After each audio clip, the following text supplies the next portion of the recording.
Very good evening to all DSC Biological Science aspirants. Intermediate first year లో మనకి Chordata వర్గానికి సంబంధించినటువంటి ముఖ్యమైనటువంటి జనరల్ క్యారెక్టర్స్ అదే విధంగా వీటికి సంబంధించినటువంటి క్లాసిఫికేషన్ గురించి ఇక్కడ మనం డిస్కస్ చేద్దాం. ఇవన్నీ కూడా వీటి నుంచి కూడా ఎక్కువ బిట్లు రావడానికి అవకాశం ఉంటుంది. గతంలో మనం అకశేరుకాలు ఇన్వర్టిబ్రేట్స్ సంబంధించినటువంటివి పోరిఫెరా నుంచి కార్డేటా వరకు, తర్వాత వానపాము ఎర్త్ వామ్స్ సంబంధించినటువంటి టైప్ స్టడీ నేర్చుకున్నాము. నెక్స్ట్ ఈరోజు సెషన్లో మనకి కార్డేటా. ఈ కార్డేటా తీసుకున్నట్లయితే మనకి కార్డేటాలో ఉన్నటువంటి కార్డేటా వర్గము, ఈ కార్డేటాలో ఉన్నటువంటి రెండు ఉపవర్గాలు యూరో కార్డేటా, సెఫలో కార్డేటా, తర్వాత దీంట్లో ఉండేటటువంటి రెండు అధి విభాగాలు ఏనేత, జ్ఞాతోస్టోమేటా. తర్వాత దీంట్లో జ్ఞాతోస్టోమేటాలో చేపలు, ఉభయచరాలు, సరీసృపాలు, పక్షులు, క్షీరదాలు. సో వీటికి సంబంధించిన మొత్తం కూడా మనకి ఒక చాప్టర్ పెద్దగా ఉంటుంది. ఒక 2-3 సెషన్లో దీన్ని మనం కంప్లీట్ చేసే ప్రయత్నం చేద్దామండి. దీంట్లో ముందు కార్డేటా గురించి చూద్దాం. కార్డేటా అనేది అధిక జాతులు కలిగినటువంటి పెద్ద జంతు వర్గం అండి. ఇది ఈ వర్గంలో మనకి చాలా ఎక్కువ సంఖ్యలో మనకి జంతువులు కనిపిస్తుంటాయి. పృష్ఠవంశం కలిగి ఉండటం అనేది దీని యొక్క ముఖ్యమైనటువంటి లక్షణం. కార్డేటా వర్గానికి సంబంధించినటువంటి జీవుల్లో ముఖ్యమైనటువంటి లక్షణం ఏంటంటే వాటికి పృష్ఠవంశం అనేది ఉంటుంది. నోటోకార్డ్ అంటారు. నోటోకార్డ్ అనేది ఒక కడ్డీ లాంటి నిర్మాణం అండి. అంటే శరీరానికి సపోర్ట్ని ఇచ్చేటటువంటి ఒక కడ్డీ లాంటి లేకపోతే ఒక తీగలాగా ఉన్నటువంటి నిర్మాణాన్ని మనకి నోటోకార్డ్ అంటారు. దాన్ని పృష్ఠవంశం అంటారు. ఏ జంతువుల్లో అయితే ఈ పృష్ఠవంశం అనేటటువంటి ఒక కడ్డీలాగా ఉన్నటువంటి సపోర్టింగ్ స్ట్రక్చర్ బాడీలో ఉంటుందో ఆ జంతువుల్ని కార్డేటా జీవులు అని చెప్పడం జరుగుతుంది. ఆ వర్గాన్ని కార్డేటా వర్గం అంటారు. దీన్ని పృష్ఠవంశం అంటారు, లేకపోతే నోటోకార్డ్ అంటారు.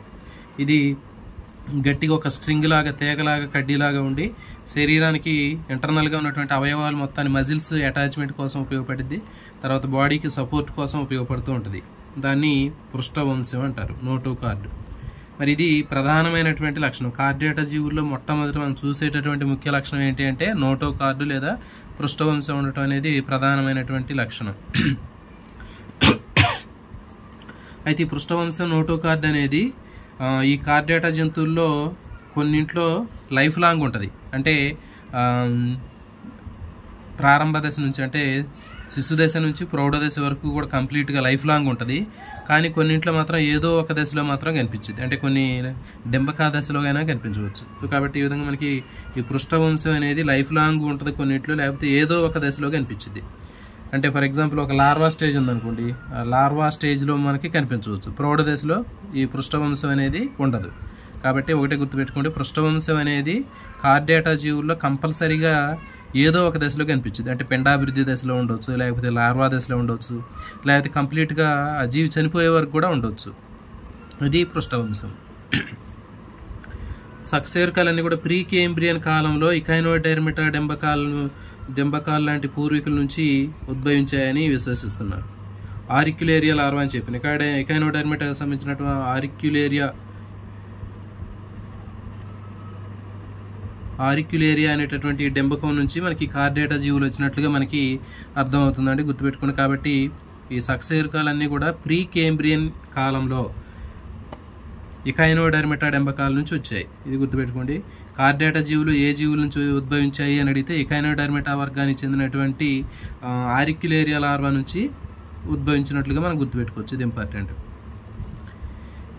మరి తర్వాత ఈ కార్డేటా జీవులు తీసుకున్నట్లయితే వీటిలో ప్రాథమిక సకశేరుకాలు ఉంటాయి, తర్వాత సకశేరుకాలు అనేవి ఉంటాయి. అంటే ప్రాథమిక సకశేరుకాలు అంటే ఏంటి అంటే ఈ కార్డేటా జీవుల్లో తక్కువ స్థాయికి చెందినటువంటి జీవులు, అంటే ఆదిమమైనటువంటి కార్డేటా జీవులు. అంటే కార్డేటాలో మనకు పరిణామం జరిగేటప్పుడు మొట్టమొదటిసారిగా ఏర్పడేటటువంటి జీవులు ఏవైతే ఉన్నాయో, ఇట్లా మన పరిణామం తీసుకున్నట్టయితే ఈ కార్డేటా జీవుల్లో పరిణామంలో ఎక్కువ ఉన్నత లక్షణాలు కలిగినటువంటి జీవులు క్రమంగా ఏర్పడుతూ ఉంటాయి. అయితే ఈ పరిణామ క్రమంలో ప్రారంభంలో ఉన్నటువంటివి జీవులు ఏవైతే ఉన్నాయో ఈ ఆదిమ లక్షణాలు కలిగినటువంటి జీవుల్ని ప్రాథమిక సకశేరుకాలు అంటారు, ప్రోటోకార్డేటా అంటారు. మిగిలిన మొత్తం కూడా సకశేరుకాలే. మరి ఈ ప్రాథమిక సకశేరుకాల్లో ట్యూనికేట్స్, లాన్స్లెట్స్ అనేవి ఉంటాయి. ట్యూనికేట్స్ అనేటటువంటివి, తర్వాత లాన్స్లెట్లు అనేవి మనకి ప్రాథమిక సకశేరుకాలుగా గుర్తించవచ్చు. మీకు ఎగ్జామ్లో అడిగే బిట్ ఏంటంటే ఈ క్రింది వాటిలో ప్రాథమిక సకశేరుకాన్ని గుర్తించండి అంటాడు. అవేంటి అంటే ట్యూనికేటా, కింద ఆప్షన్స్లో ట్యూనికేటా కానీ లేదా ల్యాన్స్లెట్స్ కానీ, ఇవి రెండిట్లో ఏదైనా ఒకటి ఉన్నా కానీ మీరు ఆన్సర్ వీటిని పెట్టుకోవచ్చు.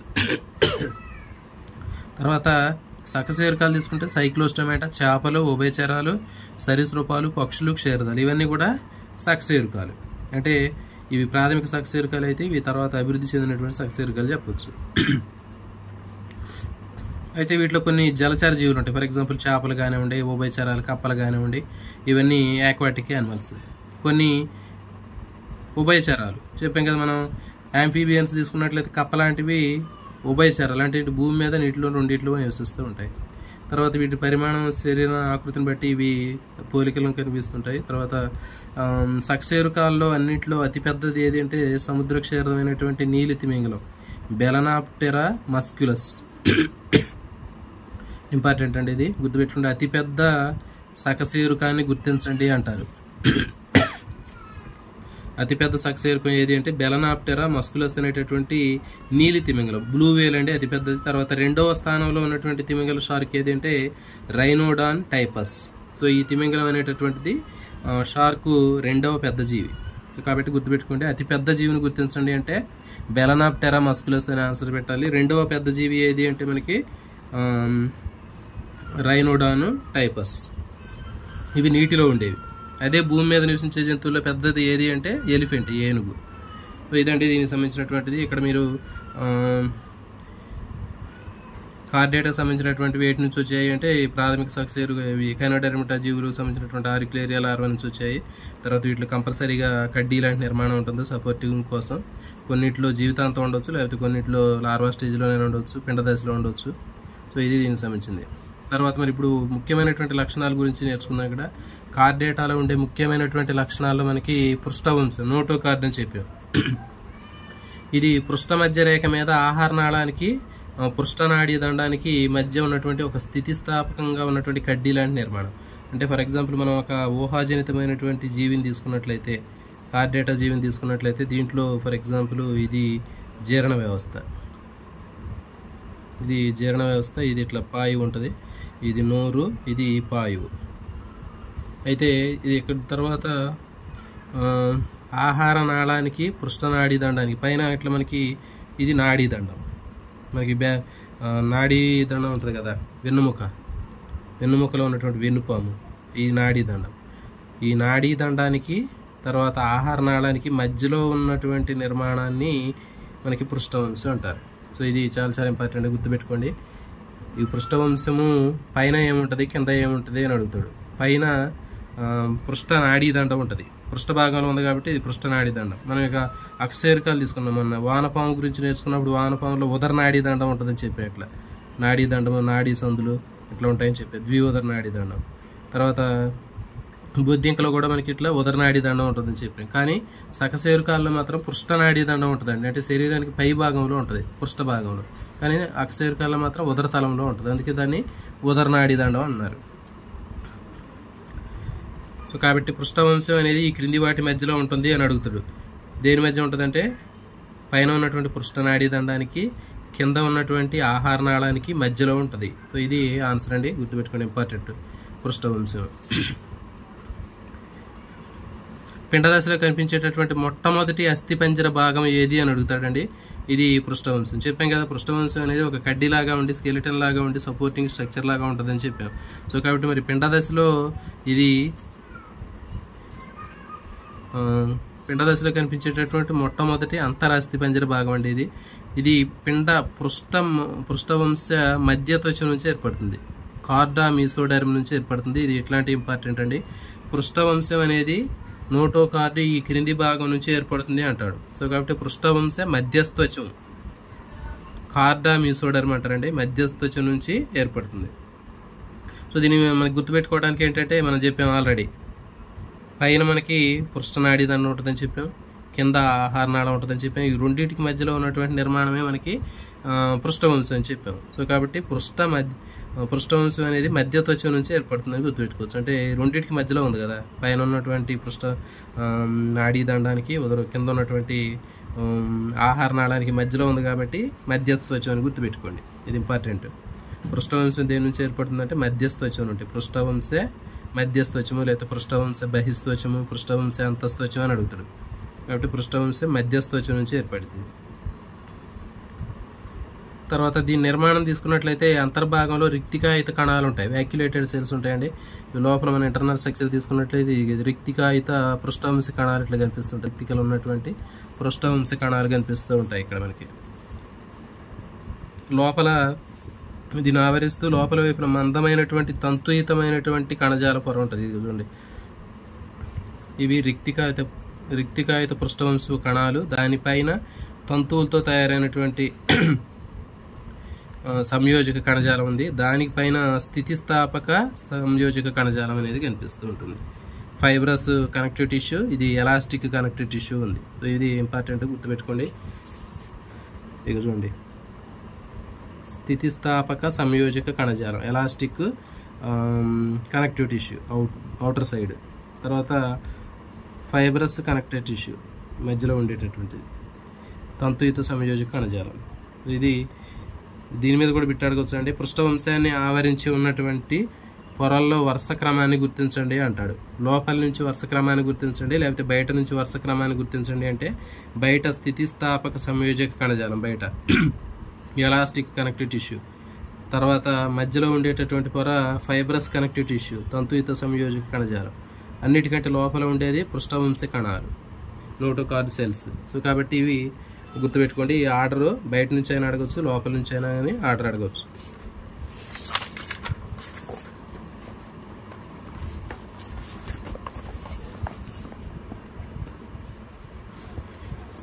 వెలుపలి పలచని స్థితిస్థాపక సంయోజక కణజాలపు తొడుగు అనేది ఉంటుంది.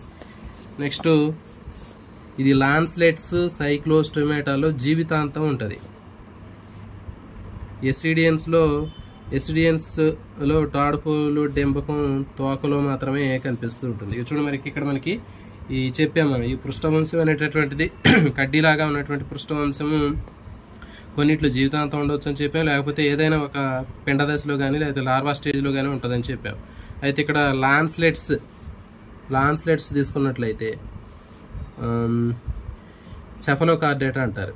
సెఫలోకార్డేటా జీవుల్లో మనకి లాన్స్లెట్స్, సెఫాలోకార్డేటా వాటిలో. తర్వాత సైక్లోస్టోమేటాలో ఇది జీవితాంతం ఉంటుందండి, వీటిలో జీవితాంతం ఉంటుంది. తర్వాత ఎసిడియన్స్లో ఇది లార్వా దశలో డెంబకం మాత్రం కలిగి ఉంటుంది. సో ఇది గుర్తుపెట్టుకుంటే చాలా చాలా ఇంపార్టెంట్. ఇక్కడ మనకి ఈ పృష్ఠవంశం అనేది కొన్నిట్లో డెంబక దశలో మాత్రమే, లార్వా స్టేజ్లో మాత్రమే ఉంటుంది. తర్వాత దాని ప్లేస్లో వేరేది వెన్నుముక అనేది రీప్లేస్ అయింది, వెన్నుముక అనేది రీప్లేస్ అవుతుంది. తర్వాత మరికొన్నిట్లో శరీరంలో కొంత భాగం మాత్రమే కలిగి ఉంటుంది. సో ఇప్పుడు దాన్ని తీసుకున్నట్లయితే ఇప్పుడు మనకి యూరోకార్డేటా, సెఫలోకార్డేటా, నెక్స్ట్ వర్టిబ్రేటా, ఇవి మనకి తెలుసు కదా. అయితే గుర్తుపెట్టుకోండి, యూరోకార్డేటాలో ఉన్నటువంటి వాటిని ఎసిడియన్స్ అంటారు. యూరోకార్డేటా వర్గంలో ఉండేటటువంటివి ఎసిడియన్స్, సెఫలోకార్డేటాలో ఉండేవి లాన్స్లెట్స్ అంటారు. కాబట్టి ఇక్కడ మనకి యూరోకార్డేటా తీసుకున్నట్లయితే యూరోకార్డేటాలో ఉన్నటువంటి ఎసిడియన్స్లో కేవలం పృష్ఠవంశం అనేది కేవలం లార్వా దశలో మాత్రమే ఉంటుంది. అర్థమవుతుంది కదా, కేవలం లార్వా దశలో మాత్రం. ఫర్ ఎగ్జాంపుల్ ఇప్పుడు ఎసిడియన్స్లో ఉండే లార్వాని ఎసిడియన్ టాడ్పోల్ లార్వా అంటారు. ఇట్లా ఈ ఎసిడియన్ టాడ్పోల్ లార్వాలో తోక, ఈ తోకలో మాత్రమే ఉంటుంది పృష్ఠవంశం. గుర్తుపెట్టుకోండి, పృష్ఠవంశం అనేది యూరోకార్డేటా జీవుల్లో తోక భాగంలో మాత్రమే పరిమితమై ఉంటుంది. మరి ఈ లార్వా రూపవిక్రియ జరిగిన తర్వాత దీని నుంచి ప్రౌఢజీవిగా మారిన తర్వాత పృష్ఠవంశం అనేది దీంట్లో ఉండదు. అర్థమవుతుంది కదా, అందుకనే గుర్తుపెట్టుకోండి యూరోకార్డేటా అనే పేరు దాంట్లోనే ఉంది మనకి. యూరో అంటే తోక, కార్డేటా అంటే పృష్ఠవంశం కలిగి ఉండటం. సో కాబట్టి యూరోకార్డేటా జీవుల్లో పృష్ఠవంశం ఎక్కడ ఉంటుందంటే తోకలో ఉంటుంది. అది కూడా దేంట్లో ఉంటుందంటే లార్వా స్టేజ్లో డెంబక దశలో ఉంటుంది. ఎసిడియన్ టాడ్పోల్ లార్వా అండి, గుర్తుపెట్టుకోండి. యూరోకార్డేటా జీవుల్లో ఉండేటటువంటి లార్వాని ఏమంటారంటే ఎసిడియన్ టాడ్పోల్ లార్వా అంటారు. తర్వాత సెఫలోకార్డేటా, ఈ సెఫలోకార్డేటా తీసుకుంటే దీంట్లో పేరులోనే ఉంది చూడండి. సెఫాలో అంటే తల, అంటే పృష్ఠవంశం అనేది తల భాగంలోకి వ్యాపించి ఉంటుంది. ఇప్పుడు సెఫలోకార్డేటా తీసుకున్నట్లయితే లాన్స్లెట్ అని చెప్పాం, ఇది ఒక చేపలాగా ఉంటుంది. ఇది శరీరం మొత్తం వ్యాపించి ఉండి తల దగ్గరికి వ్యాపించి ఉంటుంది. సో అందుకే దీన్ని సెఫలోకార్డేటా అంటున్నారు. కాబట్టి సెఫలోకార్డేటాలో ఈ పృష్ఠవంశం అనేది జీవితాంతం ఉంటుందండి, గుర్తుపెట్టుకోండి. సెఫలోకార్డేటాలో పృష్ఠవంశం అనేది జీవితాంతం ఉంటుంది, కానీ అందుకే దీన్ని సెఫలోకార్డేటా అన్నారు. తర్వాత యూరోకార్డేటాలో మాత్రం తోకలో ఉంటుంది, అది లార్వాలోనే ఉంటుంది. ఎసిడియన్ టాడ్పూల్ లార్వాలో తోక దశలో మాత్రమే ఉంటుంది. అది ఇక టాడ్పూల్ డెంబకం తోకలో మాత్రమే కనిపిస్తుందండి. తర్వాత సైక్లోస్టోమేటాలో మాత్రం జీవితాంతం ఉంటుంది. ఇది నెక్స్ట్ తిరోగామి రూపవిక్రియ రిట్రోగ్రెసివ్ మెటామార్ఫిసిస్ అంటారు. లో తోక పృష్ఠవంశాన్ని కోల్పోయి ప్రౌఢజీవిగా మారుతుంది. చెప్పాం కదా, ఇక్కడ గుర్తుపెట్టుకోండి, చాలా చాలా ఇంపార్టెంట్ ఇది. యూరోకార్డేటా జీవుల్లో మనకి ఉండేటటువంటి లార్వాని ఎసిడియన్ టాడ్పోల్ లార్వా అంటారు. ఎసిడియన్ టాడ్పోల్ లార్వా అంటారు దీన్ని. మరి ఎసిడియన్ టాడ్పోల్ లార్వా తిరోగామి రూపవిక్రియను ప్రదర్శించింది. అంటే జనరల్గా రూపవిక్రియ అనేది మనకి ప్రోగ్రెసివ్గా ఉంటుంది. ముందుకు జరిగినట్లయితే దాన్ని ప్రోగ్రెసివ్ మెటామార్ఫిసిస్ అంటారు. కానీ దీంట్లో ఏంటంటే రూపవిక్రియ రివర్స్లో జరిగింది, దాన్ని రిట్రోగ్రెసివ్ మెటామార్ఫోసిస్ అంటారు. అంటే ఇక్కడ ఒక లార్వా తీసుకుంటే, ఫర్ ఎగ్జాంపుల్ మనం ఒక కప్ప లార్వా తీసుకున్నాం. కప్ప లార్వా, టాడ్పూల్ లార్వా. ఈ కప్ప టాడ్పూల్ లార్వా అనేది తక్కువ అభివృద్ధి చెందినటువంటి లక్షణాలు కలిగి ఉండి, ఇది మెటామార్ఫోసిస్ జరిగిన తర్వాత, రూపవిక్రియ జరిగిన తర్వాత ఎక్కువ లక్షణాలు కలిగినటువంటి కప్ప అనేది ఏర్పడింది. సో కాబట్టి తక్కువ లక్షణాలు కలిగినటువంటి లార్వా నుంచి ఎక్కువ లక్షణాలు కలిగినటువంటి ప్రౌఢజీవి ఏర్పడుతుంది ఈ రూపవిక్రియ. దీన్ని పురోగామి రూపవిక్రియ అంటారు, ప్రోగ్రెసివ్ మెటామార్ఫోసిస్. కానీ ఇక్కడ ఏం జరుగుతుంది అంటే మనకి యూరోకార్డేటా జీవుల్లో ఎసిడియన్ టాడ్పూల్ లార్వా ఉంటుంది. ఈ ఎసిడియన్ టాడ్పూల్ లార్వాలో మనం అబ్జర్వ్ చేసినట్టయితే దీంట్లో లార్వాలోనే మనకి ఎక్కువ ఉన్నతమైనటువంటి లక్షణాలు ఉంటాయి. ఉన్నత స్థాయికి చెందినటువంటి లక్షణాలన్నీ కూడా ఈ లార్వాలో ఉండి, ఇదేమైందంటే దీంట్లో పృష్ఠవంశం ఉంటుంది, తర్వాత పృష్ఠనాడీదండం ఉంటుంది, ఆహారనాళం ఉంటుంది, ఇవన్నీ ఉంటాయి. అభివృద్ధి చెందిన లక్షణాలు ఉంటాయి. ఈ నేలలో స్వేచ్ఛగా ఈదిద్ది చేపలాగా. మరి ఎసిడియన్ టాడ్పూల్ లార్వా రూపవిక్రియ జరిగిన తర్వాత ఇది ఉన్నతమైనటువంటి లక్షణాలు కోల్పోయి ఒక బండరాయికి అతుక్కొని ఒక స్థానబద్ధ జీవితాన్ని గడిపిద్ది. అది అర్థమవుతుంది కదా. కాబట్టి ఇక్కడ మనకి రూపవిక్రియ అనేది ఏమైంది, తిరోగమనం జరిగింది. ఉన్నత లక్షణాలు కలిగినటువంటి లార్వా నుంచి తక్కువ లక్షణాలు కలిగినటువంటి ప్రౌఢజీవి ఏర్పడింది. అంటే రూపవిక్రియలో ఏమైంది, రివర్స్ జరిగింది ఇక్కడ. సో కాబట్టి దీన్ని ఏమంటారంటే తిరోగామి రూపవిక్రియ, లేకపోతే రిట్రోగ్రెసివ్ మెటామార్ఫోసిస్ అని చెప్తారు. సో ఇది చాలా చాలా ఇంపార్టెంట్ అని గుర్తుపెట్టుకోండి. ఈ తిరోగామి రూపవిక్రియ చెప్పాం కదా, ఈ తోకలో ఉన్నటువంటి పృష్ఠవంశం కానివ్వండి, లేకపోతే దాంట్లో ఉన్నటువంటి లక్షణాలు మొత్తాన్ని కోల్పోయి ఇదేమైందంటే క్షీణించినటువంటి జీవిలాగా మారి ఒక బండరాళ్ళకు అతుక్కొని కనిపిస్తూ ఉంటుంది. ఇది దాన్ని చూస్తే అసలు మనం ఒక కార్డేటా జీవి అని మనం గుర్తుపట్టలేము. చూడడానికి ఒక పొటాటో లాగా, బంగాళదుంపలాగా కనిపిస్తూ ఉంటుంది, స్థానబద్ధ జీవితానికి గడుపుతూ ఉంటుంది. సో ఇది తర్వాత ఉన్నత సకశేరుకాల్లో పృష్ఠవంశం పిండ దశలో కనిపించి ప్రౌఢ దశలో దీని స్థానంలో పాక్షికంగా కానీ సంపూర్ణంగా కానీ వెన్నుముక అనేది ఏర్పడుతుంది. సో ఇదంటే ఇంపార్టెంట్. చెప్పాం కదా మనకి యూరోకార్డేటా, సెఫలోకార్డేటా, వర్టిబ్రేటా అని చెప్పాం కదా. యూరోకార్డేటాలో తోకలో ఉంటుంది, డెంబకంలో పృష్ఠవంశం. సెఫలోకార్డేటాలో పృష్ఠవంశం అనేది శరీరం మొత్తం ఉండి తల భాగంలోకి వ్యాపించి ఉంటుంది. తర్వాత వర్టిబ్రేటా జీవుల్లో పృష్ఠవంశం అనేది ఉండదు. దాంట్లో ఏమి ఉంటుంది అంటే ఇది డెంబక దశలో ఉంటుంది, అంటే పిండ దశలో ఉంటుంది. వర్టిబ్రేటాకి చెందినటువంటి పిండ దశలో మనకి పృష్ఠవంశం అనేది ఉంటుంది. తర్వాత ఆ పిండ దశ నుంచి ప్రౌఢజీవిగా మారిన తర్వాత ఈ పృష్ఠవంశం ప్లేస్లో మనకి ఏమొచ్చిందంటే వెన్నుముక అనేది వచ్చింది. వెర్టిబ్రల్ కాలం అని చెప్తారు కదా, ఆ వెన్నుముక అనేది ఏర్పడుతుంది. సో ఇది గుర్తుపెట్టుకోండి, ఇంపార్టెంట్. ఇప్పుడు మనకి ఫర్ ఎగ్జాంపుల్ మనకి బ్యాక్ బోన్ ఉంటుంది, వెన్నుముక ఉంటుంది.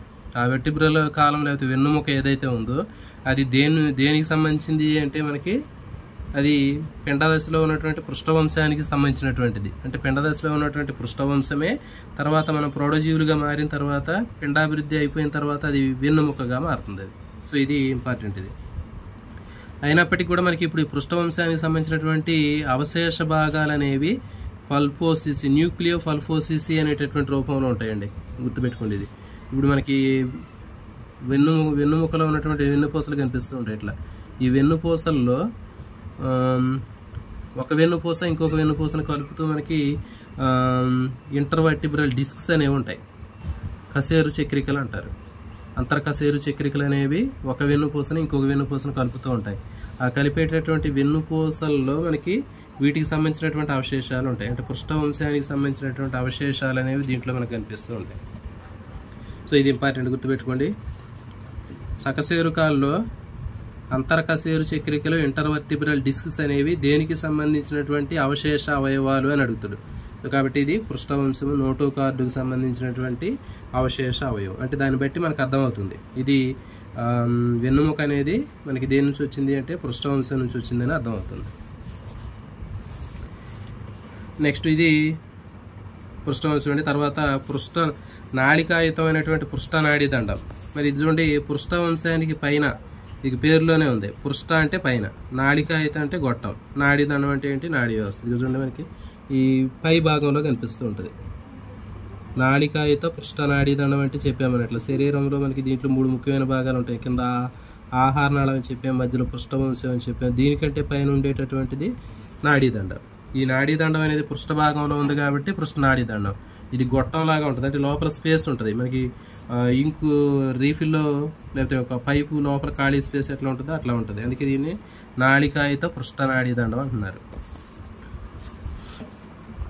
చూడండి, పృష్ఠవంశానికి పైన పృష్ఠ శరీర కుడ్యానికి కింద ఉన్నటువంటి ఒక నాడీ దండం ఉంటుంది. ఇది బోలుగా ఉంటుందండి.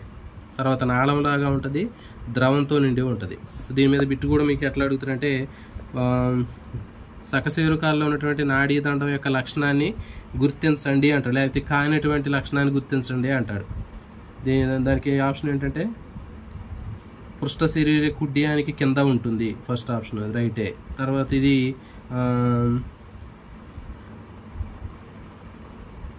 తర్వాత దీంట్లో ఇది కణాలతో నింపబడి రిక్తిక లాంటి కణాలతోటి నింపబడి ఉంటుంది అంటాడు, కానీ అది రాంగ్ ఆన్సర్. ఇదేంటంటే బోలుగా ఉండి ఒక నాళంలాగా ఉంటుందండి, ఇది ఇంపార్టెంట్. ఒక గొట్టంలాగా ఉండి అది బోలుగా ఉంటుంది ఖాళీగా.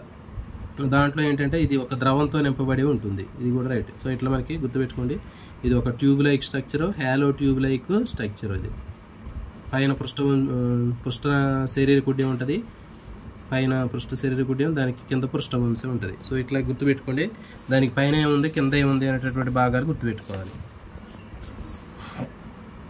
దీని నిర్మాణం తీసుకుంటే ఇది గొట్టంలాగా ఉంటుంది, లోపల ఖాళీ స్పేస్ ఉంటుంది, దాంట్లో ఒక ద్రవ పదార్థం అనేది ఉంటుంది. మరి చూడండి, పిండదశలో పృష్ఠవంశం యొక్క పైభాగం బహిస్త్వచ పొర పృష్ఠ మధ్య భాగం కిందికి కుంగి నాడీ దండం ఏర్పడుతుంది. ఉన్నత కార్డియట జీవుల్లో దీని పూర్వభాగం మెదడుగా, తర్వాత పరభాగం వెన్నుపాముగా విభజించింది ఉంటుంది. చెప్పాం కదా, ఈ పృష్ఠ నాడీ దండం ఏదైతే ఉందో ఈ పృష్ఠ నాడీ దండం అనేటటువంటి ఈ భాగము తర్వాత, అంటే ఇప్పుడు మనకి పిండాభివృద్ధి దశలో తీసుకున్నట్లయితే పృష్ఠ నాళికాయుత నాడీ దండం ఉంటుంది మనకు కూడా. ఆ పిండాభివృద్ధి అయిపోయేసరికి ఏమవుతుందంటే ఈ పృష్ఠ నాళికాయుత పృష్ఠ నాడీ దండం అనేది ముందు భాగంలో మెదడుగా, తర్వాత వెన్నుపాముగా మారింది. సో ఇది దీనికి సంబంధించింది.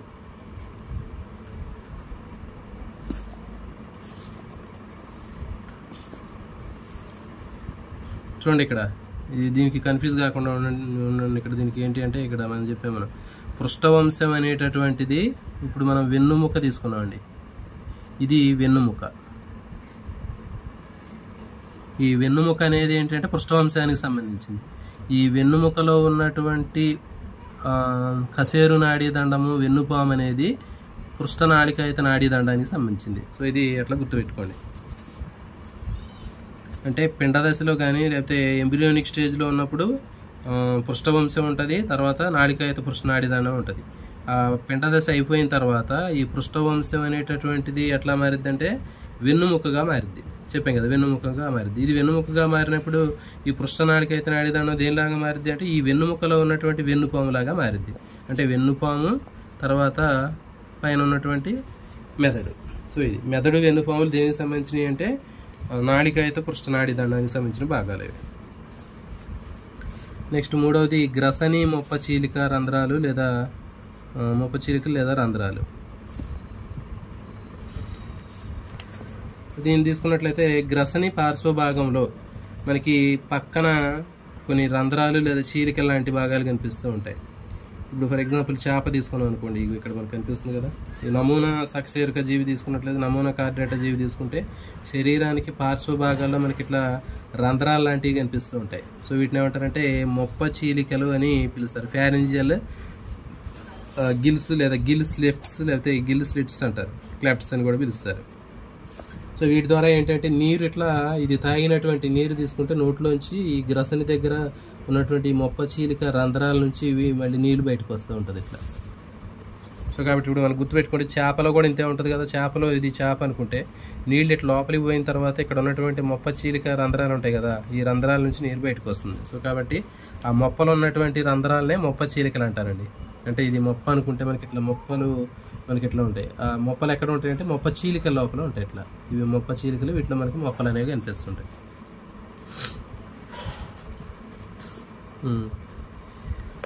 ఇవి బాహ్య అంతఃత్వచం నుంచి ఏర్పడతాయి. చాలా చాలా ఇంపార్టెంట్ అండి. ఇవి దేని నుంచి ఏర్పడుతుందని అడుగుతాడు, చాలా చాలా ఇంపార్టెంట్, ఇది గుర్తుపెట్టుకోండి.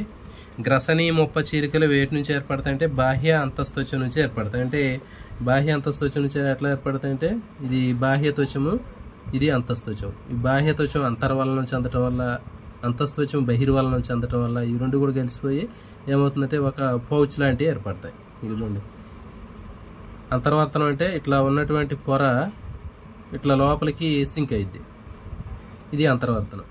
ఇది తర్వాత బహిర్వర్తనం అంటే ఇది బయటికి ఇట్లా ఎలివేట్ అయ్యిద్ది. సో ఇప్పుడు ఇవి రెండు కూడా కలిసిపోయినప్పుడు వీటి మధ్యలో ఉన్నటువంటి అడ్డుగోడ పోతే మనకి ఇట్లా ఒక కుహరం లాంటిది ఏర్పడుతుంది. సో కాబట్టి ఇది మనకి ఏంటంటే గ్రసని మొప్ప చీలిక. కాబట్టి దేని నుంచి ఏర్పడుతుందంటే బాహ్య అంతఃత్వచం నుంచి ఏర్పడుతుంది. బాహ్య త్వచం ఇది, ఇది అంతఃత్వచం. ఇవి రెండు కూడా ఒకదానితో కలుసుకోవటం వల్ల మనకి ఇక్కడ ఈ గ్రసని మొప్ప చీలిక లేదా ఫ్యారింజియల్ గిల్ స్లిట్స్ అనేవి ఏర్పడతాయి. ప్రాథమిక కార్డియేటాలు, తర్వాత చేపలు కొన్ని ఉభయచరాలు జీవితాంతం ఉంటాయండి. చెప్పాం కదా మనకి. ఇప్పుడు చేపలు తీసుకుంటే వాటిలో ఈ మొప్పలో ఉన్నటువంటి రంధ్రాలనే మొప్ప చీలికలు అంటారు. ఆ మొప్ప చీలికలు జీవితాంతం ఉంటాయి కొన్నింటిలో, చేపలు లాంటి వాటిలో. తర్వాత ఇవి శ్వాసక్రియను జరుపుతాయి. ఇప్పుడు చేపలు ఉన్నాయి, ఆ మొప్ప చీలికల్లో ఉన్నటువంటి మొప్పలు ఏవైతే ఉన్నాయో వాటితో అవి శ్వాసక్రియ జరుపుతాయి. తర్వాత ఉభయచరాలు తీసుకున్నట్లయితే ఇవి ప్రారంభ దశలో ఏర్పడి తర్వాత అదృశ్యమవుతాయి. అంటే కప్ప తాడుపూల లార్వా తీసుకున్నాం. ఈ కప్ప తాడుపూల లార్వాలో మనకి మొప్ప చీలికలు అనేవి ఏర్పడతాయి. తర్వాత అభివృద్ధి చెందిన తర్వాత ఇవి అదృశ్యమైపోతాయి. సో ఇది గుర్తుపెట్టుకోండి. జలచర జీవుల్లో ఈ మొప్ప చీలికలు అనేవి పిండాభివృద్ధి దశలో మాత్రమే ఉంటాయి. ఓకేనా. నెక్స్ట్ ఉల్బదారుల పిండాభివృద్ధిలో ప్రారంభ దశలో మాత్రమే ఇవి కనిపించడం వల్ల ఈ జీవులు పూర్వక జీవులు అని చెప్తున్నారు. ఉల్బదారుల పిండాభివృద్ధిలో వృద్ధి ప్రారంభంలో ఇవి కనిపించడం వల్ల ఈ జీవులు పూర్వీకుల జలచర జీవులని తెలుస్తుంది. ఇప్పుడు ఉల్బదారులు అంటే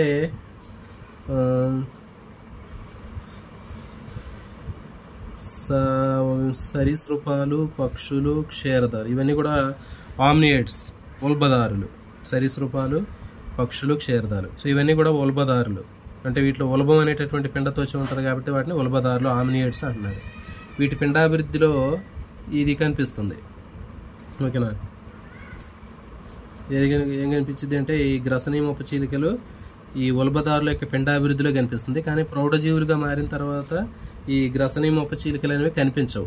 సో మరి అందులో ఉన్నాయి కాబట్టి ఏంటంటే ఈ జలచర జీవులు వీటి యొక్క పూర్వీకులుగా చెప్పవచ్చు. అంటే ఇప్పుడు సరీసృపాలు ఇవన్నీ కూడా ఉభయచరాలకు సంబంధించినటువంటి వాటి నుంచి ఏర్పడ్డాయని చెప్పవచ్చు.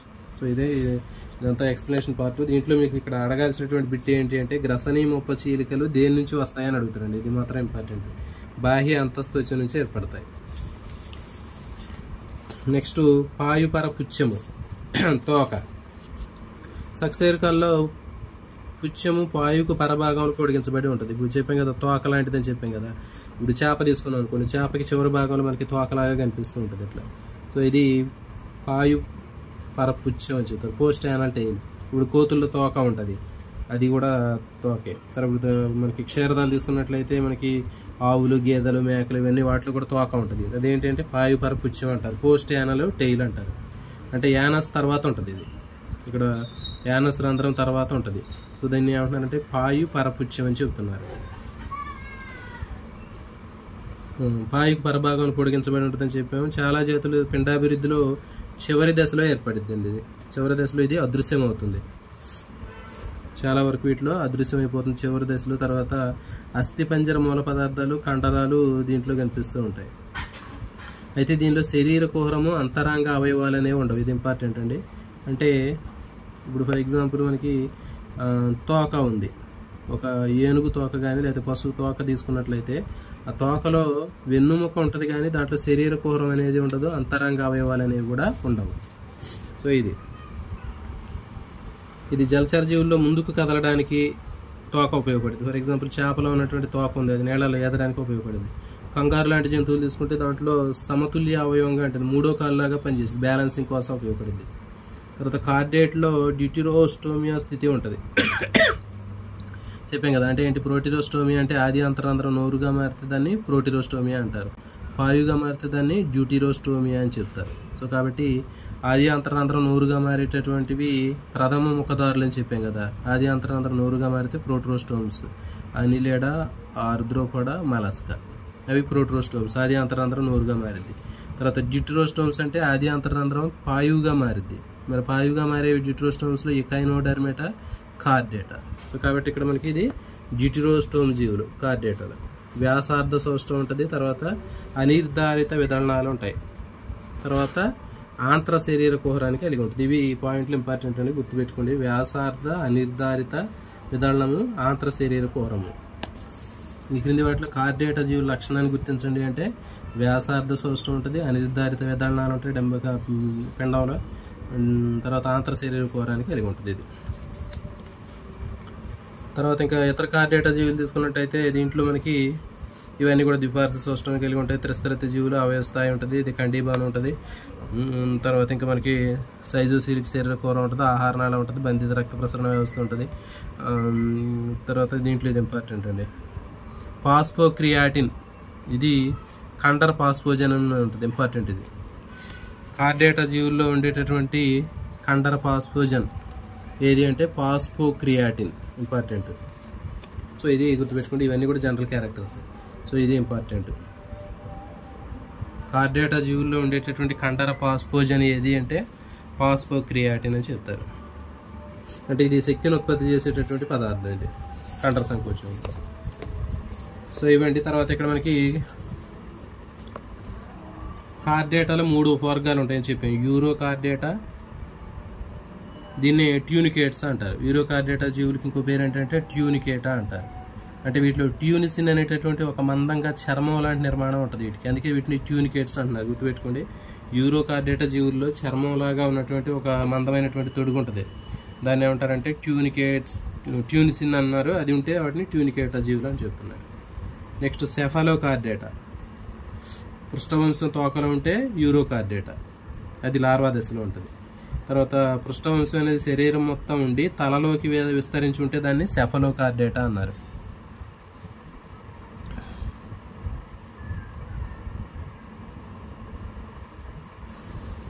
తర్వాత మూడవది ఏంటంటే వర్టిబ్రేటా. వర్టిబ్రేటా అంటే ఏంటి అంటే దీంట్లో పృష్ఠవంశం అనేది కేవలం డెంబక దశలో మాత్రమే ఉంటుంది, అంటే పిండ దశలో మాత్రం పృష్ఠవంశం ఉండి దాని తర్వాత అది వెన్నుముక అనేది రీప్లేస్ అయింది. వర్టిబ్రేటాలో ఉన్నటువంటి పృష్ఠవంశం స్థానంలో వెన్నుముక అనేది ఏర్పడుతుంది, అందుకే వీటిని వర్టిబ్రేటా అని చెబుతున్నారు. సో కాబట్టి ఈ విధంగా మనకి కార్డేటాలో, యూరో కార్డేటాలో పృష్ఠవంశం అనేది తోకలో ఉంటుంది. తర్వాత సెఫలో కార్డేటా జీవుల్లో పృష్ఠవంశం అనేది తల భాగం వరకు వ్యాపించి ఉంటుంది, శరీరం మొత్తం ఉంటుంది. తర్వాత వర్టిబ్రేటాలో పృష్ఠవంశం అనేది కేవలం పిండ దశలో మాత్రమే ఉండి ప్రౌఢజీవిగా మారిన తర్వాత దాని నుంచి వెన్నుముక అనేది ఏర్పడుతుంది. తర్వాత కార్డేటాకి నాన్ కార్డేట్స్ అంటే అకశేరుకాలకి మధ్య ఉండే తేడా చూడండి, పృష్ఠవంశం ఉంటుందండి. కార్డేటా పృష్ఠవంశం ఉండేటటువంటి జంతువుల్ని కార్డేటా జీవులు అంటున్నారు. మరి అకశేరుకాల్లో ఈ పృష్ఠవంశం నోటోకార్డ్ అనేది ఉండదు. తర్వాత దీంట్లో కేంద్ర నాడీ వ్యవస్థలో భాగంగా బోలుగా ఒకటిగా లేదా నాడీ సంధి రహితంగా ఉంటుంది. బోలుగా ఉండేటటువంటి నాడీ దండం ఉంటుంది.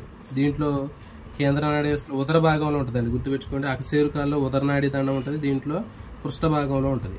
దీంట్లో పృష్ఠనాడీ దండం, నాళిక అయితే పృష్ఠనాడీ దండం అని చెప్పాం కదా, ఇట్లా ఉంటుంది. దీంట్లో మాత్రం ఏంటంటే ఉదర నాడీ దండం ఉంటుంది. ఇప్పుడు వానపాము కానివ్వండి, బొద్దెంకు కానీ తీసుకుంటే శరీరానికి ఉదరతలంలో ఉంది కాబట్టి దీన్ని ఉదరనాడీ దండం అంటున్నారు, ఉదరనాడీ దండం ఇది. తర్వాత కార్డేటా జీవులు తీసుకుంటే కార్డేటాలో మాత్రం ఈ పృష్ఠవంశం అనేది పై భాగంలో ఉంటుంది. అంటే పృష్ఠనాడి దండం అనేది శరీరం పై భాగంలో ఉంటుంది, గుర్తుపెట్టుకోండి. తర్వాత గ్రసని మొప్ప చీలికలు ఉంటాయి, వీటిలో గ్రసని మొప్ప చీలికలు అనేవి ఉండవు. తర్వాత ఉదర భాగంలో హృదయం ఉంటుంది, దీంట్లో మాత్రం నాన్ కార్డేట్స్లో పృష్ఠ భాగంలో హృదయం ఉంటుంది ఉంటే. తర్వాత పాయు పరపుచ్చం ఉంటుంది, దీంట్లో పాయు పరపుచ్చం అనేది ఉండదు. సో ఇది దీనికి సంబంధించినటువంటి డిఫరెన్సెస్. ఇందులో ఇక్కడ మీకు బాగా ఎక్కువగా అడిగేటటువంటిది ఏంటంటే పృష్ఠవంశం కార్డేటా జీవుల్లో ఉంటుంది కాబట్టి వీటిని కార్డేటా అంటున్నారు. ఇక్కడ ఇది ఇంపార్టెంట్ అండి. కార్డేటాలో నాళికాయుత పృష్ఠ నాడీ దండం ఉంటుంది, నాడీ సందులు అనేవి ఉండవు. నాడీ సందులు అంటే ఇట్లా మనకి ఇప్పుడు ఫర్ ఎగ్జాంపుల్ ఒక నాడీ దండం తీసుకుంటే దీంట్లో ఇట్లా బొడిపల్లి లాంటివి ఉంటాయి, అవి నాడీ సందులు. సో మరి ఇలాంటి నాడీ సందులు అనేవి అకశేరుకాల్లోనే ఉంటాయి. నాడీ సందులు కలిగినటువంటి ఉదర నాడీ దండం ఉంటుందండి, ఉదర నాడీ దండం ఉంటుంది ఇది అకశేరుకాల్లో. కానీ అకశేరుకాల్లో మాత్రం పృష్ఠ నాడీ దండం ఉంటుంది ఇది. సో ఇది గుర్తుపెట్టుకోండి. ఈ పృష్ఠనాడీ దండం కూడా కార్డేటా జీవుల్లో ఈ ముందు భాగం మెదడు, తర్వాత వెన్నుపాముగా ఇది మార్పు చెందింది. సో ఇది ఇంపార్టెంట్. ఇక్కడ ఈ పృష్ఠనాడీ దండం ఉంటుంది, దీంట్లో ఉదర నాడీ దండం ఉంటుంది, ఇందులో నాడీ సందులు అనేవి అకశేరుకాల్లో ఉంటాయి. అకశేరుకాల్లో నాడీ సంధి రహితంగా ఉంటుంది. నెక్స్ట్ యూరోకార్డేటా చెప్పాం కదా మనం. యూరోకార్డేటా తీసుకున్నట్టయితే దీంట్లో పేరులో ఉంది, యూరో అంటే తోక, కార్డా అంటే పృష్ఠవంశం. పృష్ఠవంశం తోకలో ఉన్నటువంటి జంతువుల్ని ఏం చెప్తున్నారంటే యూరోకార్డేటా జీవులు అని చెప్తారు. వీటికి ఇంకో పేరు ట్యూనికేటా అని కూడా అంటారండి.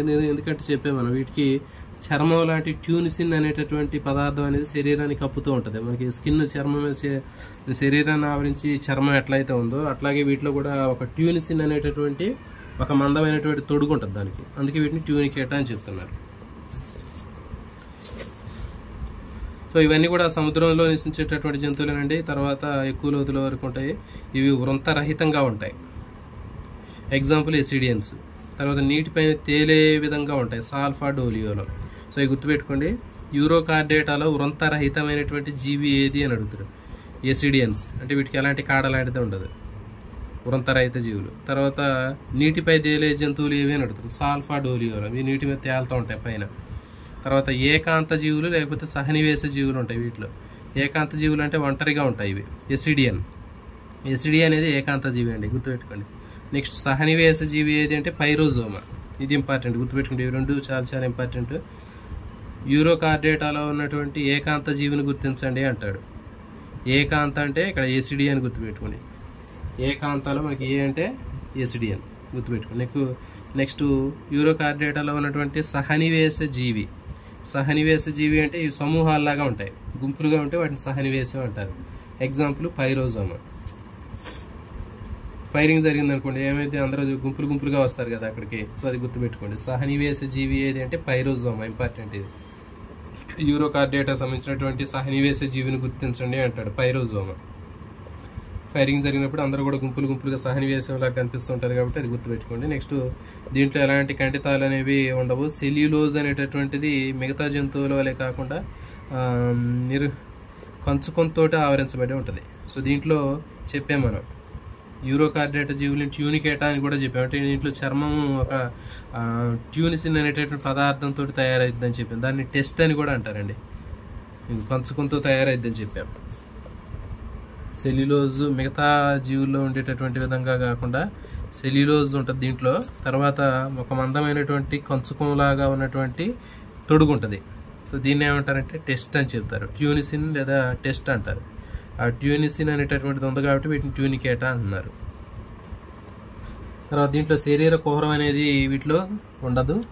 తర్వాత గ్రసని చుట్టూ బాహ్య త్వచంతో ఆవరించినటువంటి ఒక కుహరం ఉంటుంది, దాన్ని ఎట్రియల్ కుహరం అంటారండి, ఇంపార్టెంట్. Atrial cavity. గ్రసని చుట్టూ ఇప్పుడు ఇక చూడండి, ఇక్కడ మనకి గ్రసన్లో మొప్ప చీలికలు ఉంటాయి కదా, మొప్ప చీలికల చుట్టూ ఉండేటటువంటి పెద్ద తొడుగు లాంటి దాన్ని ఖాళీ ప్రదేశాన్ని ఏమంటారంటే ఏట్రియల్ కుహరం అంటారు. ఫర్ ఎగ్జాంపుల్ ఇప్పుడు మనం ఒక చేప తీసుకున్నాం అనుకోండి, ఈ చేపలో మనకి ఇక్కడ మొప్పలు తీసుకుంటే మొప్పల చుట్టూ ఒక ఖాళీ ప్లేస్ ఉంటుంది కదా. సో అలాంటి ఖాళీ ప్లేస్ అన్నట్టు ఇది. ఆ ఖాళీ ప్లేస్లో ఏమంటారంటే ఏట్రియల్ కుహరం అని చెప్తారు. మరి అలాంటి ఏట్రియల్ కుహరం అనేది ఉంటుంది దీంట్లో. మొప్ప చీలికలు, పాయువు, జనేంద్రియ నాళాలు దీంట్లోకి తెచ్చుకుంటాయి ఈ ఖాళీ ప్లేస్లోకి. నెక్స్ట్ గ్రసని ఉదరకుడ్యం పైన ఉండే అంతరకీలితం ఎండోస్టైల్ అనేటటువంటిది ముందు సకశేరుకాల్లో థైరాయిడ్ గ్రంథిని ఏర్పాటును సూచిస్తుంది. చెప్తాం కదా ఇప్పుడు మనకి ఫర్ ఎగ్జాంపుల్ మనకి థైరాయిడ్ గ్రంథి ఎట్లా ఉంటుందో ఈ యూరోకార్డేటా జీవుల్లో అలాంటి థైరాయిడ్ గ్రంథి చేసేటటువంటి పనిని ఇక్కడ అంతర్కీలితం లేదా ఎండోస్టైల్ అనేది చేసిందండి. ఇంపార్టెంట్ ఇది. యూరోకార్డేటా జీవుల్లో ఉన్నటువంటి ఎండోస్టైల్ అనేటటువంటి గ్రంథి సకశేరుకాల్లో ఉన్నటువంటి ఏ గ్రంథికి సమజాతంగా ఉంటుంది అని అడుగుతాడు. సో కాబట్టి ఇచ్చేటటువంటి ఆప్షన్స్లో మనకి కాలేయము, క్లోమము, లేకపోతే ఇంకేమైనా థైరాయిడ్ గ్రంథి, లేకపోతే ఎడ్రినల్ గ్రంథి అని ఆప్షన్స్ ఇస్తాడు. కాబట్టి గుర్తుపెట్టుకోండి, మనకి థైరాయిడ్ గ్రంథి ఎట్లా ఉంటుందో ఈ యూరోకార్డేటా జీవుల్లో కూడా ఈ ఎండోస్టైల్ అనేటటువంటిది అంతర్కీలితం అనేటటువంటి గ్రంథి అదే విధంగా పనిచేస్తుంది. అంటే ఇప్పుడు మనకి థైరాక్సిన్ ఎట్లా ప్రొడ్యూస్ అవుతుందో థైరాయిడ్ గ్రంథి నుంచి, దీంట్లో కూడా ఈ ఎండోస్టైల్ నుంచి థైరాక్సిన్ హార్మోన్ విడుదలైద్ది. మరి ఈ లార్వా రూపవిక్రియ జరుపుకోవాలంటే దీనికి ఖచ్చితంగా ఈ థైరాక్సిన్ హార్మోన్ కావాలి. ఇప్పుడు ఫర్ ఎగ్జాంపుల్ చేపలు ఉన్నాయనుకోండి, చేపలు కానివ్వండి, కప్పలు కానీ వాటి యొక్క కప్ప తీసుకున్నట్టయితే కప్ప లార్వా రూపవిక్రియ జరగాలంటే థైరాక్సిన్ హార్మోన్ కావాలి. అట్లాగే దీంట్లో కూడా అంతే, ఈ అంతరకీలితం లేదా ఎండోస్టైల్ అనేటటువంటి గ్రంథి థైరాయిడ్ గ్రంథికి సమజాతం. ఇంపార్టెంట్ ఇది. సంపూర్ణంగా ఉంటుంది జరన్నాళం. తర్వాత గ్రసని కుడ్యం మీద 2 లేదా లెక్కలేనటువంటి మోపచీలికలు ఉంటాయి.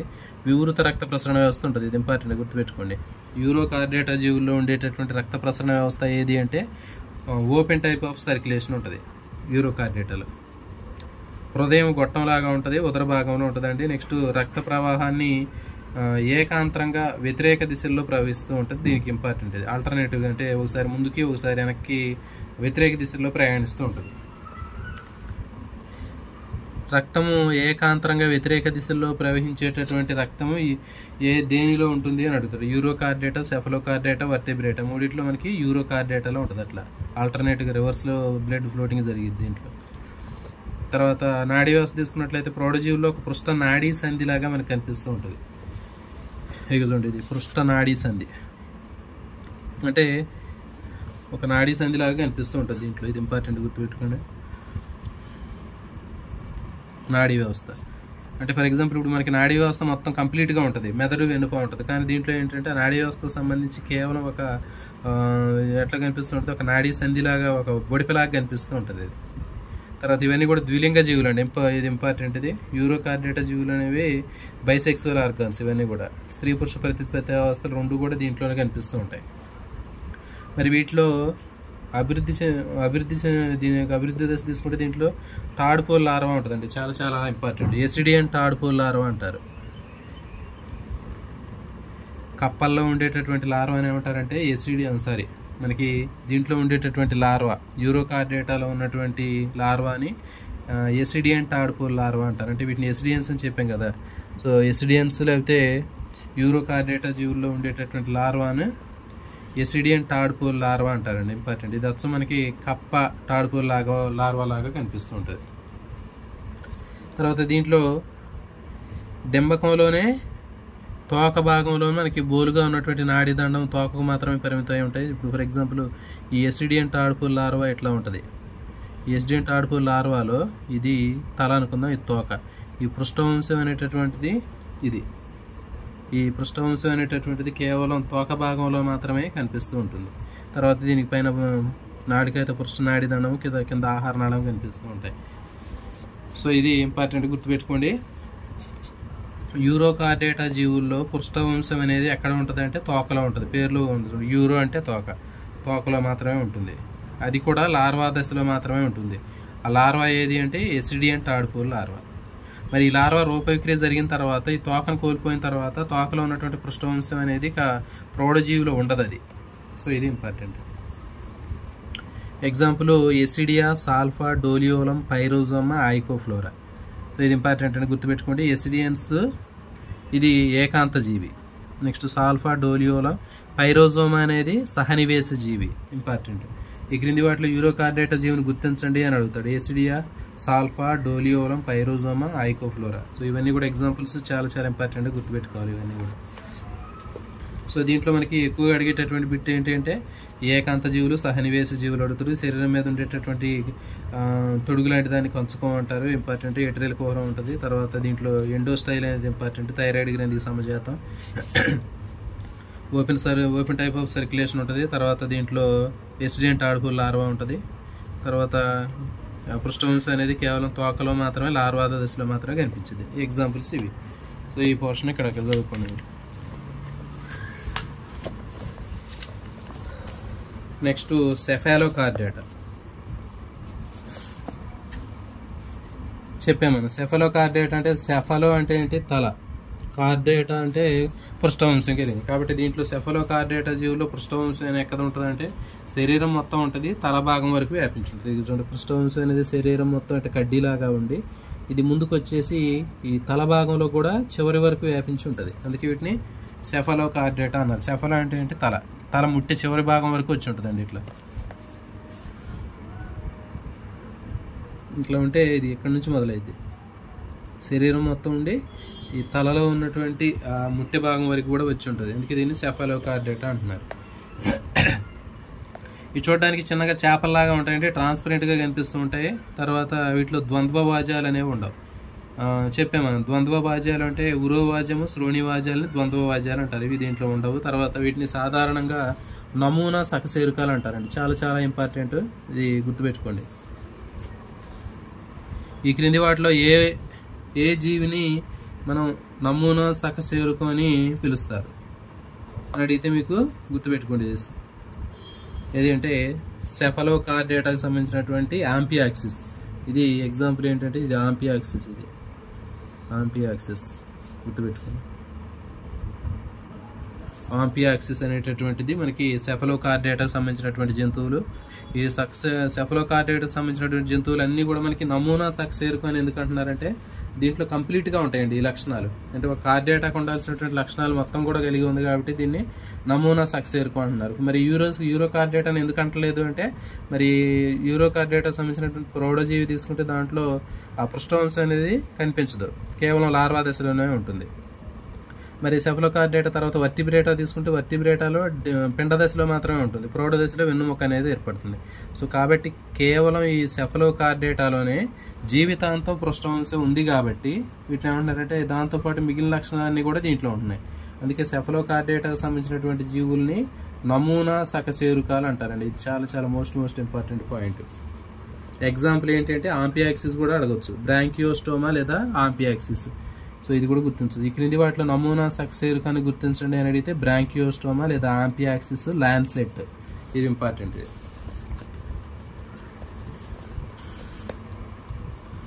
తర్వాత పృష్ఠవంశం ఉంటుంది, నాలుకైతే పృష్ఠనాడిదండం, గ్రసని, మొపచీలికలు జీవితాంతం ఉంటాయి. అందుకే దీన్ని నమూనా సకశేరుకం అంటున్నారు. పృష్ఠవంశం పరాంతం నుంచి నాడీదండాన్ని దాటి పూర్వాంతం వరకు ఉంటుంది. అందుకే వీటిని సెఫాలోకార్డేటా అని చెప్పాం కదా. ఇది పృష్ఠవంశం అనేది ఈ పైన ఉన్నటువంటి నాడీదండం ఎక్కడ వరకే ఉంటుందండి. పృష్ఠనాడీదండం అనేది ఏడ వరకే ఉంటుంది, కానీ ఆ పృష్ఠనాడీదండాన్ని దాటి ముందు ముట్టె వరకు వ్యాపించి ఉంటుంది పృష్ఠవంశం. అందుకే వీటిని సెఫాలోకార్డేటా అంటున్నారు. తర్వాత దీంట్లో కండరాలు, కండర ఖండితాలు మయోటోమ్స్ అని చెప్తారు. మయోటోమ్స్ అనేటటువంటివి ఉండే కండర ఖండిత కీలితాలు ఇట్లా చూడండి, మయోటోమ్స్. సో ఈ మయోటోమ్స్ అనేవి కండర ఖండితాలలాగా దిమ్మల్లాగా కనిపిస్తుంటాయి. ఇది ఇంపార్టెంట్. ఈ క్రింది వాటిలో మయోటోమ్స్ కలిగినటువంటి జీవిని గుర్తించండి అని అడుగుతాడు. ఇంపార్టెంట్ ఇది. ఆంపియాక్సిస్. తర్వాత ఆంత్రకూరం ఉంటుంది. దీంట్లో శైలికామయ లేదా గాలన పోషకాలు అనేవి ఫిల్టర్ ఫీడర్స్ అంటారు. అంటే నీటితో పాటు వచ్చినటువంటి పోషక పదార్థాలు దాంట్లో ఉన్నటువంటి నీటిలో వచ్చేటటువంటి సూక్ష్మమైనటువంటి వాటిని వడపోసి వాటికి కావాల్సినటువంటి ఆహారాన్ని అవి ఫిల్టర్ ఫీడింగ్ ప్రాసెస్లో తీసుకుంటుంది. అందుకే వీటిని ఫిల్టర్ ఫీడర్స్ అంటారు. గాలన పోషకాలు అంటారు. ఇంపార్టెంట్ ఇది. గాలన పోషణ దేంట్లో ఉంటుందంటే సెఫాలోకార్డేటా జీవుల్లో ఉంటుంది. ఇంపార్టెంట్ ఇది. నెక్స్ట్ గ్రసని చుట్టూ బహిస్తోచంతో ఏర్పడినటువంటి ఏట్రియం అనేటటువంటిది ఉంటుందండి. ఇది చాలా ఇంపార్టెంట్. ఇది కూడా చెప్పామన్నా ఇంతకుముందు యూరోకార్డేటాలో కూడా ఉంటుంది. మనకి యూరోకార్డేటాలో కూడా ఒక గ్రసని చుట్టూ పెద్ద ఖాళీగా ఉన్నటువంటి ప్లేస్ ఉంటుందని చెప్పాను, దాన్ని ఏట్రియం అని చెప్పి. ఇక్కడ సెఫాలోకార్డేటాలో కూడా ఉంటుంది ఇది ఏట్రియం అనేది. నెక్స్ట్ గ్రసని ఉదరకుడ్యం పైన ఎండోస్టైల్ ఉంటుంది చెప్పాము మనం. ఎండోస్టైల్ అనేటటువంటిది మనకి సకశేరుకాల్లో థైరాయిడ్ గ్రంథితో సమజాతం అని చెప్పాము. సో కాబట్టి యూరోకార్డేటాలోను సెఫలోకార్డేటాలోను ఏట్రియం ఉంటుంది, తర్వాత ఎండోస్టైల్ కూడా ఉంటుంది, ఇంపార్టెంట్. నెక్స్ట్ గ్యాసెస్ ఎక్స్చేంజ్ అనేది శరీర ఉపరితలం ద్వారా వ్యాపనం ద్వారా జరుగుతుంది. రక్త ప్రసరణ వ్యవస్థ సంవృత రక్త ప్రసరణ వ్యవస్థ అండి, ఇంపార్టెంట్ అండి ఇది. యూరోకార్డేటాలో ఓపెన్ టైప్ ఆఫ్ సర్క్యులేషన్ ఉంటుంది, కానీ ఇక్కడ సెఫలోకార్డేటాలో క్లోజ్డ్ టైప్ ఆఫ్ సర్క్యులేషన్ ఉంటుంది, ఇంపార్టెంట్ ఇది. నెక్స్ట్ హృదయం, రక్త కణాలు, శ్వాసవర్ణకం అనేది దీంట్లో ఉండవు, గుర్తుపెట్టుకోండి. దీంట్లో హార్ట్ ఉండదు, బ్లడ్ సెల్స్ ఉండవు, తర్వాత కలర్ పిగమెంట్స్ కూడా ఉండవు. సొలెనోసైట్లు కలిగినటువంటి ప్రాథమిక వృక్కాలు అనేవి ఉంటాయండి, విసర్జిక అవయవాలు, ఇంపార్టెంట్. సొలెనోసైట్లు ఈ క్రింది వాటిలో వేటిలో ఉంటాయి అని అడుగుతాడు. సో గుర్తుపెట్టుకోండి, సొలెనోసైట్స్ అనేటటువంటివి ప్రాథమిక వృక్కాలు, ప్రైమరీ నెఫ్రీడియా అంటారు, ప్రోటోనెఫ్రీడియా, ఇంపార్టెంట్, బాగా మోస్ట్ ఇంపార్టెంట్ ఇది. సొలెనోసైట్స్ ఈ క్రింది వాటిలో సొలెనోసైట్స్ కలిగిన జీవిని గుర్తించండి అంటే బ్రాంకియోస్టోమా, లాన్స్లెట్, లేకపోతే ఆంపియాక్సిస్. నెక్స్ట్ గ్రసని భాగంలో బీజవాహికలు లేనటువంటి అనేక జాతుల బీజకోశాలు ఉంటాయి, బాహ్య ఫలదీకరణ జరిగిద్ది, పరోక్షంగా అభివృద్ధి జరిగిద్ది, స్వేచ్ఛగా ఇదేటటువంటి శైలికమయ డెంబకం అనేది ఉంటుంది దీంట్లో లార్వా స్టేజ్ అనేది కనిపిస్తూ ఉంటుంది, స్వేచ్ఛగా ఇది శైలికమయ లార్వా ఉంటుంది. సో ఇది మనకి సెఫలోకార్డేటా సంబంధించిందండి. దీంట్లో మీరు ఖచ్చితంగా గుర్తుపెట్టుకునేది ఏది అంటే నమూనా సకశేరుకాలు అని వేటిని అంటారు అని అడుగుతాడు. ఉపవర్గం సెఫలోకార్డేటా అని అడగచ్చు, లేకపోతే ఎగ్జాంపుల్ ఆంపియాక్సిస్, బ్రాంకియోస్టోమా, లాన్స్లెట్ అని అడగచ్చు. నెక్స్ట్ దీంట్లో ఇంకా మనం చెప్పిన ఏట్రియం ఉంటుందని చెప్పి ఫిల్టర్ ఫీడింగ్ ద్వారా ఆహారం అనేది ఫిల్టర్ ఫీడింగ్ ప్రాసెస్లో ఇది ఆహారాన్ని సేకరించుకుంటుంది. ఎండోస్టైల్ ఉంటుంది దీంట్లో, సంవృత రక్త ప్రసరణ వ్యవస్థ ఉంటుంది దీంట్లో, తర్వాత బాహ్య ఫలదీకరణ జరిగింది. సొలినోసైట్స్ ఉంటాయి, ఇది ఇంపార్టెంట్. ఇటువంటి బ్రాంకియోస్టోమాను తరచుగా మరి నమూనా సకశేరుకం అంటున్నారు. మరి ఎందుకు అంటే మనకి చెప్పాం కదా, ఇప్పుడు ఒక కార్డేటా జీవుల్లో ఉండే అన్ని రకాల లక్షణాలు దీంట్లో కంప్లీట్గా ఉంటాయండి. అది పుట్టిన దగ్గర నుంచి చనిపోయే వరకు కంప్లీట్గా ఉన్నాయి కాబట్టి దాన్ని మనం నమూనా సకశేరుకం అంటున్నారు. మిగిలిన వాటికి అటు సాధ్యం కాదు. మనం యూరోకార్డేటా కానీ లేకపోతే వర్టిబ్రేటా తీసుకుంటే అవి కొన్ని స్టేజ్ల్లో అవి లాస్ అవుతాయి క్యారెక్టర్లో. నెక్స్ట్ మూడవది వర్టిబ్రేటా, సకశేరుకాలు.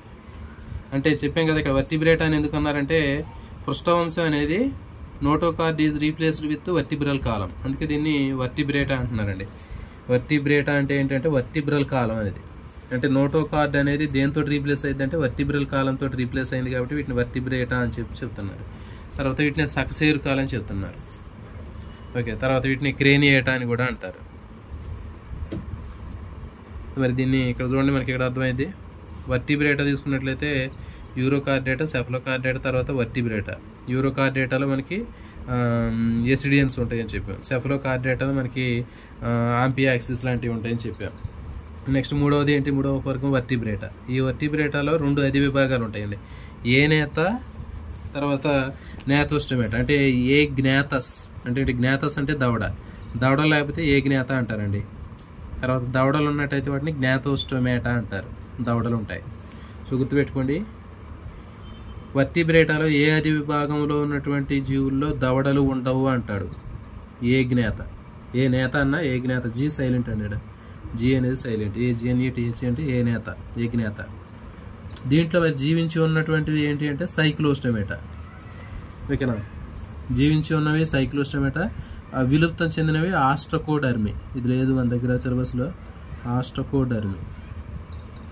ఆస్ట్రకోడర్మి, సైక్లోస్టోమేటా అనేవి 2 దీంట్లో ఉన్నటువంటి తరగతులు. ఈ ఆస్ట్రకోడర్మి అనేది పూర్తిగా విలుప్తం చెందినవి కాబట్టి ఇక్కడ మనకున్న సిలబస్లో ఇక్కడ ఇవ్వడు.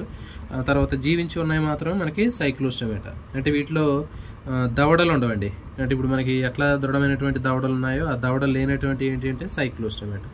సో ఇవి.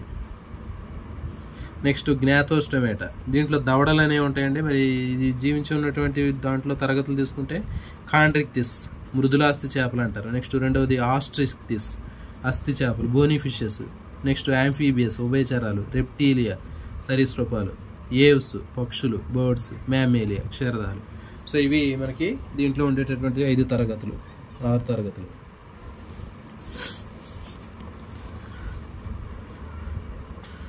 చూడండి, మరి ఈ సమూహానికి చెందినటువంటి జంతువులన్నీ పిండ దశలోనే పృష్ఠవంశం ఉంటుందని చెప్పాను కదా. పిండ దశలో మాత్రం వీటిలో పృష్ఠవంశం ఉంటుంది. పిండ దశ అయిపోయిన తర్వాత ప్రౌఢజీవిగా మారిన తర్వాత దీంట్లో ఉన్నటువంటి ఆ పృష్ఠవంశం అనేది వెన్నుముకగా మార్పు చెంది ఉంటుంది. అందుకే వెన్నుముక కలిగినటువంటి వాటిని వెన్నుముక కలిగిన జీవులు అని చెప్తున్నారు. వీటిని సకశేరుకాలు అని చెప్పేది కదా, అంటే కశేరుకాలుగా మారుతాయి. పిండ దశలో పృష్ఠవంశం ఉంటుంది. ప్రౌఢజీవులుగా మారిన తర్వాత పృష్ఠవంశం స్థానంలో కశేరుకాలు ఏర్పడతాయి, అంటే వెన్నుపూసలు అంటారు కదా అవి. అందుకే వీటిని వెన్నుపూసలు ఉన్నాయి కాబట్టి వీటిని వెన్నుపూసలు కలిగిన జీవులు కశేరుకాలు అంటున్నారు. కశేరుకాలు ఉంటే వాటిని సకశేరుకాలు అన్నారు. తర్వాత వీటిలో మృదులాస్థి లేదా అస్థితో తయారైనటువంటి కశేరు నాడీ దండం అనేది వీటిలో కనిపిస్తూ ఉంటుంది. అన్నీ కూడా సకశేరుకాలు కార్డేట్లే, కానీ అన్ని కార్డేటాలు కూడా సకశేరుకాలు కావు. సో ఈ స్టేట్మెంట్ ఇంపార్టెంట్ అండి, గుర్తుపెట్టుకోండి. ఇక్కడ చూడండి, అన్ని సకశేరుకాలు కూడా కార్డేటా జీవులే, కానీ అన్ని కార్డేటాలు కూడా సకశేరుకాలు కావు అంటున్నాడు. ఎట్లాగంటే ఇప్పుడు ఒకటే చూడండి, సకశేరుకాలు కార్డేటాకు ఉన్నటువంటి తేడా ఏంటి అంటే కేవలం పృష్ఠవంశం ఉన్నటువంటి వాటినే కార్డేటా జీవులు అంటారండి. మరి సకశేరుకాలు అని వేటిని అంటారంటే ఈ పృష్ఠవంశం స్థానంలో వెన్నుముక ఏర్పడితే వాటిని సకశేరుకాలు అంటున్నారు. అయితే చూడండి, సకశేరుకాలు తీసుకున్నట్లయితే సకశేరుకాలు అన్నీ కూడా, ఇప్పుడు ఫర్ ఎగ్జాంపుల్ ఒక చేప తీసుకుందాం. చేప అనేది సకశేరుకమే. తర్వాత ఆంపియాక్సిస్ అనేది కార్డేటా జీవి. చూడండి, మరి అన్ని సకశేరుకాలు అన్నీ కూడా కార్డేటా జీవులే. ఎందుకంటే చేప తీసుకుంటే చేపలో పిండాభివృద్ధి జరిగేటప్పుడు దీంట్లో పృష్ఠవంశం ఉంటుంది. సో కాబట్టి పృష్ఠవంశం ఉంది కాబట్టి కార్డేటా. తర్వాత ఆ పృష్ఠవంశం స్థానంలో వెన్నుముక అనేది ఏర్పడింది కాబట్టి సకశేరుకాలు. కాబట్టి సకశేరుకాలు అన్నీ కూడా దానికంటే ముందు కార్డేటా జీవుల్లో ఉన్నటువంటి పృష్ఠవంశం నుంచి వచ్చినాయి. సో కాబట్టి అన్ని సకశేరుకాలే. కానీ ఆంపియాక్సిస్ తీసుకున్నట్లయితే ఇవి కార్డేటా అనే చెప్తాను వీటిని, ఇవి సకశేరుకాలు కాదు. ఎందుకంటే ఈ ఆంపియాక్సిస్లో పృష్ఠవంశం ఉంటుంది కానీ మరి వెన్నుముక అనేది ఉంటుందా. సో కాబట్టి సకశేరుకాలు అన్నింటిలో కూడా పృష్ఠవంశం ఉంటుంది. ఆ పృష్ఠవంశం అనేది వెన్నుముకతోటి రీప్లేస్ చేసింది. కానీ కార్డేటా జీవులు తీసుకున్నట్లయితే ప్రోటోకార్డేటా అంటే యూరోకార్డేటా, సెఫలోకార్డేటా జీవులు కూడా కార్డేటా జీవులే, కానీ దాంట్లో వెన్నుముక అనేది లేదు. కాబట్టి ఇది స్టేట్మెంట్ అనేది గుర్తుపెట్టుకోండి. ఈ క్రింది వాటిలో సరైనటువంటి స్టేట్మెంట్ గుర్తించండి అంటాడు. సకశేరుకాలు అన్నీ కూడా కార్డేటా జీవులే, కానీ అన్ని కార్డేటా జీవులు సకశేరుకాలు కాదు. ఎందుకంటే యూరోకార్డేటా, సెఫలోకార్డేటా జీవులు కూడా కార్డేటా కిందకే వస్తాయి, కానీ దాంట్లో వెన్నుముక అనేది లేదు. అది ఇక తర్వాత వీటిలో జతలుగా ఉన్నటువంటి ఉపాంగాలు ఉంటాయి. దవడలతో కానీ లేకపోతే దవడలు లేకుండా కానీ ఉంటాయి. ఉదర హృదయం ఉంటుంది. కంఠరహితంగా 2, 3 గదులు, 4 గదులు గుండె ఉంటుంది. మధ్యవృక్క, అంత్యవృక్క రకానికి చెందిన మూత్రపిండాలు ఉంటాయి. సో ఇది గుర్తుపెట్టుకోండి. చూడండి, సెఫలోకార్డేటాలో మాత్రం చూడండి ప్రాథమిక వృక్కాలు ఉంటాయండి, గుర్తుపెట్టుకోండి. సెఫలోకార్డేటాలో ప్రాథమిక వృక్కాలు ఉంటాయి. తర్వాత వర్టిబ్రేటాలో మాత్రం ప్రాథమిక, తర్వాత మధ్య వృక్క, తర్వాత అంత్యవృక్క. అంటే వృక్కాలు అనేవి 3 రకాలుగా ఉంటాయి. ప్రాథమిక వృక్కాలు ప్రిమిటివ్, దాని తర్వాత మధ్య వృక్కాలు, అంత్యవృక్కాలు. అంటే ఇట్లా వీటికంటే అడ్వాన్స్డ్గా ఉంటాయి ఇవన్నీ. సో కాబట్టి ప్రాథమిక వృక్కాలు అనేవి సెఫలోకార్డేటాలో ఉంటాయి. తర్వాత వర్టిబ్రేటాలో ఇవి 2 ఉంటాయి, మధ్య వృక్క రకానికి చెందినవి లేకపోతే అంత్యవృక్క రకానికి చెందినవి ఉంటాయి. సో ఇది దీనికి సంబంధించినటువంటి టాపిక్ అండి. అంటే నెక్స్ట్ మనకి చేపలు, ఉభయచరాలు అవన్నీ నేర్చుకుంటే వీటిలో ఉన్నటువంటి వృక్కాలు ఏ రకానికి చెందినవి అనేవి అడగడానికి అవకాశం ఉంది. కానీ ఇక్కడ మనకు ప్రస్తుతం మాత్రం సెఫలోకార్డేటాలో ఉండేవి ప్రాథమిక వృక్కాలు. తర్వాత వర్టిబ్రేటాలో ఉండేటటువంటి వృక్కాలు అనేవి మధ్య లేదా అంత్యవృక్క రకానికి చెందిన వృక్కాలు. సో ఇది టాపిక్ అండి. మళ్ళీ నెక్స్ట్ సెషన్లో ఇంకొక టాపిక్, నెక్స్ట్ టాపిక్ కంటిన్యూ చేద్దాం. ఇప్పటి నుంచి పద్మ గారు, ఇప్పటి నుంచి ఎగ్జామ్ వరకు ప్రిపరేషన్కి మీ వీలైన